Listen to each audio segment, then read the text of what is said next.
આ તરફ સાબરકાંઠા બનાસકાંઠામાં પણ સારો એવો વરસાદ નોંધાયો છે અને સાબરકાંઠામાં જે ઈડરિયાગઢ છે ત્યાં પણ પ્રવાસીઓ તેની મુલાકાત લેતા હોય છે, પરંતુ અહીંયા જોખમી સેલ્ફી નજરે પડી હતી।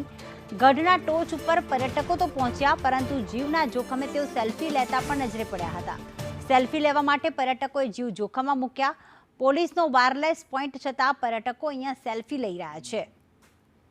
રૂખી રાણીથી ઓળખતા માળિયા પર પર્યટકોએ સેલ્ફી લીધી। જીવના જોખમે ઈડરિયાગઢ પર સેલ્ફી લેતા આ પર્યટકો જોવા મળી રહ્યા છે। જોકે અહીંયા પોલીસનો પોઈન્ટ છે, તેમ છતાં અહીંયા પર્યટકો પહોંચ્યા અને સેલ્ફી લેતા પણ નજરે પડ્યા। ઈડરિયાગઢના દ્રશ્યો કે જેમાં ઈડરિયાગઢ પર લોકો ટ્રેકિંગ કરતા આ ગઢ ઉપર ચડતા ઉપર તો પહોંચ્યા, પરંતુ અહીંયા સેલ્ફી લેતા પણ નજરે પડ્યા હતા। જીવના જોખમે સેલ્ફી લઈ રહ્યા છે આ તમામ પર્યટકો।